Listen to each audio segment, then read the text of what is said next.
You can take that with you. We'll park it right along the wall, so right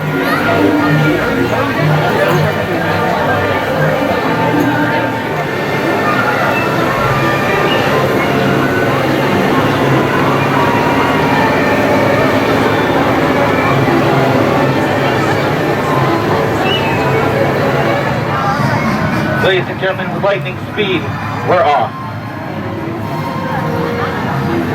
Thank you so much for joining us on our journey to Storybook Land. My name is TJ. I'll be your captain and storyteller today. Before we officially begin our journey, I must ask that everyone please remain seated at all times while keeping your hands, arms, feet, and legs inside the boat. And please supervise small children, as we do not want our story to take any unexpected turns. And away we go!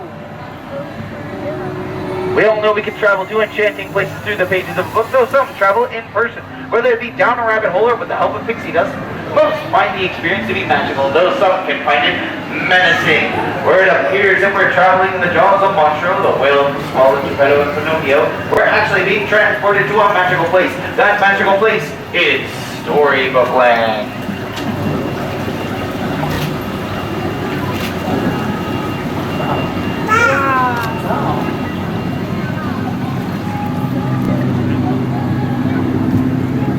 Now, if you folks think the Monstro is terrifying, if you take a look over to your left, you'll actually see the cave of the big bad wolf, who's constantly after the three little pigs who live in a house of straw, sticks, and wolf-proof guaranteed springs.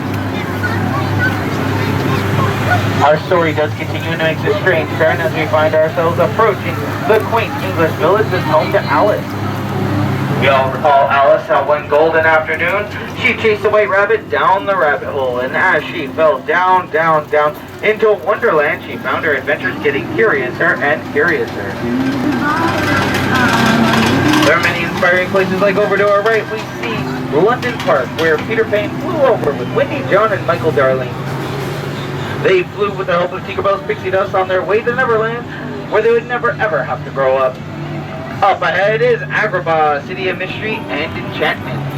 This is where a street rat named Aladdin first saw Princess Jasmine in the marketplace, and he stole her heart. Though the two were from separate worlds, with the power of love and the help of a genie, they are now married and they live in the Sultan's palace. There are many places where love blooms forever, just like these rose archways where Aladdin took Princess Jasmine sideways, over and under, on a magic carpet ride to a whole new world. Though our stories contain many places full of love and light, there are also places full of darkness, like up ahead in the Cave of Wonders. Cave of Wonders is said to contain a cursed treasure, and within that cursed treasure, a magic lamp. Whomever releases the genie from the lamp will be granted 3 wishes. So as we make our way through and pass by the genie's lamp, make your wishes known, and maybe the genie will grant them.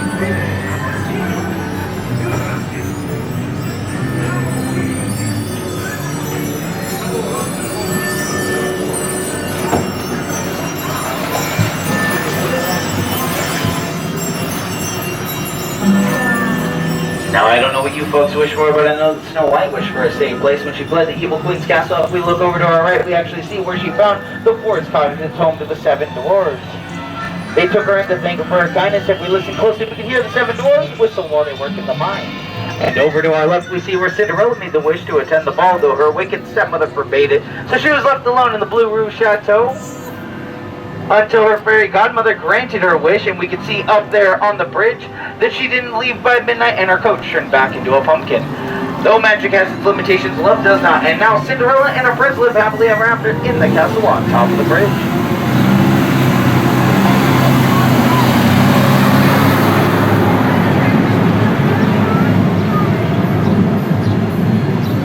Many dreams are dreams of happily ever afters, though some dreams are of sleeping on quilted flower beds, just like these ones to our left. These quilted flower beds are inspired by 1933 silly symphony cartoon, Lullaby Land. And in fact, these plants are enchanted by Tinkerbell and her pixie dust, and they will never ever grow up. It's one of the reasons why I was master storyteller, Walt Disney's favorite locations. This quilted flower bed continues to inspire great storytellers and their stories.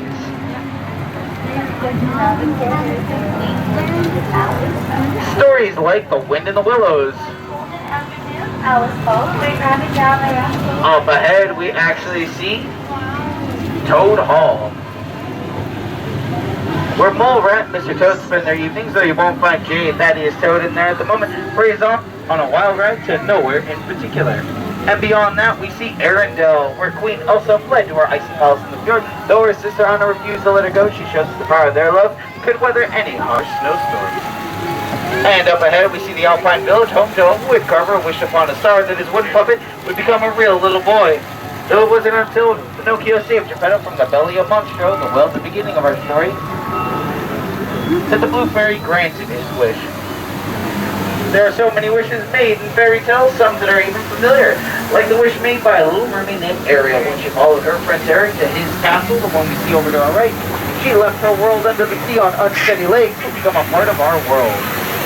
Her adventure starts off in the shadow of her father, King Triton, who rules all the seas. Beyond the waters here, you can actually get a glimpse of his castle in the city of Atlantica. Ariel's adventure spills out, and then so many great adventures do with us happily ever after. Though that's the happy ending to our story here, Story Book Land doesn't have the happy ending to your day just yet, but Disneyland still has so much in store for you. As we approach the dock, we once again ask that you keep your hands, arms, and fingers inside the boat. And please remain seated until we come to a complete stop. Once we come to a complete stop, I will count to 3, then we will all stand in the center of the boat together.